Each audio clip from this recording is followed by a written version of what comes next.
Alors, on plonge tout de suite au cœur de notre décryptage d'aujourd'hui. On va décortiquer ensemble une œuvre publiée en 2017 qui est, honnêtement, profondément émouvante, complexe et totalement inclassable. Il s'agit du livre Isshin Denshin, De mon âme à ton âme, écrit par Felwine Sarr. C'est un texte qui bouscule complètement les frontières littéraires habituelles et nous invite à une réflexion vertigineuse sur la nature humaine, la tragédie, mais aussi la guérison. Dès les toutes premières pages, on tombe sur cette déclaration absolument puissante qui va nous servir de point d'ancrage. Sarr affirme que son métier, c'est d'exhiber son âme pour rappeler à l'homme sa propre nostalgie. Ça donne le ton, n'est-ce pas? On comprend tout de suite qu'on n'est pas face à un simple récit de fiction. C'est une véritable exploration intime, presque spirituelle. C'est littéralement une invitation à se connecter, d'âme à âme. Ce qui nous amène à notre première partie, un auteur aux multiples talents. Et oui, pour vraiment saisir à la profondeur de tout ça, il faut d'abord comprendre l'esprit brillant qui se cache derrière.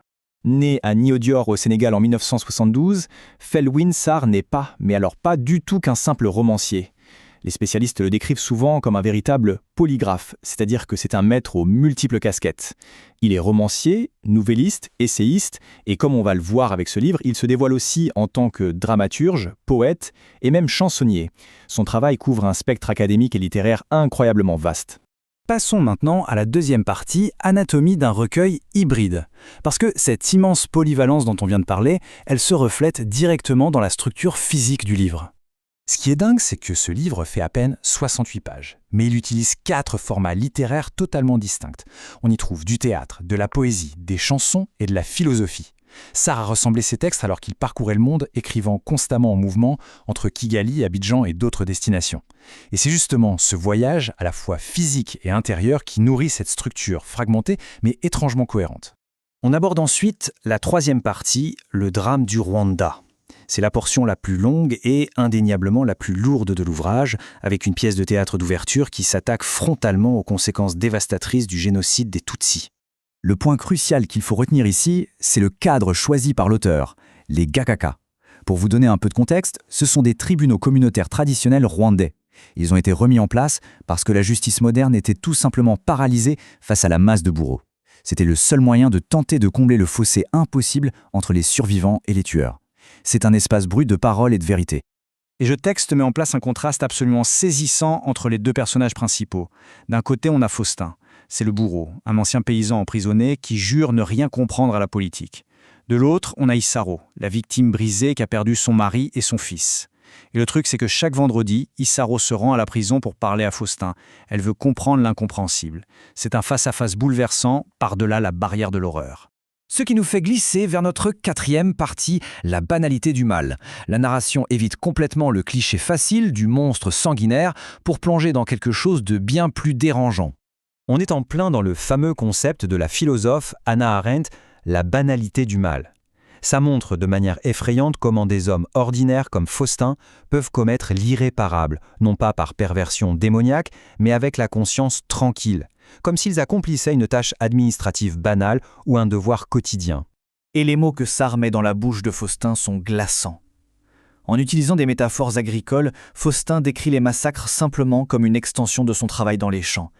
Il réduit l'extermination d'êtres humains à une simple technique de labour. C'est une façon effroyable de rationaliser l'innommable. Le symbole dévastateur au centre de tout ça, bien sûr, c'est la machette. Cet outil du quotidien, conçu pour couper les bananiers, s'est transformé en arme de destruction. L'ironie atteint un niveau insoutenable quand Faustin, du fond de sa prison, propose sincèrement à Isaro de l'aider à entretenir sa bananeraie, avec cette même machette. L'intensité dramatique est à son comble. La pièce se termine tout de même sur une note d'espoir. Mais attention, c'est un espoir à la Sisyphe, extrêmement fragile. Le bourreau et la victime réalisent qu'ils sont les seuls à pouvoir rebâtir leur communauté. C'est comme un rocher lourd et instable qu'il faut sans cesse repousser vers le sommet avant la prochaine tempête. Passons à la cinquième et dernière partie. Poésie, chant et philosophie. Après la densité et le traumatisme de la pièce de théâtre, le texte respire enfin et nous élève vers la beauté lyrique. Sarr s'inscrit ici dans un héritage littéraire vraiment riche. D'un côté, on sent l'influence du grand Léopold Sédar Senghor, avec des thèmes sur l'amour et l'Afrique rurale. Et de l'autre, il y a une touche très Stéphane Mallarmé. Sarr cherche méticuleusement le mot rare, la musicalité parfaite, créant ce qu'on pourrait appeler une lumière obscure. C'est magnifique à lire. Et petit détail super important, Sarr est un guitariste accompli.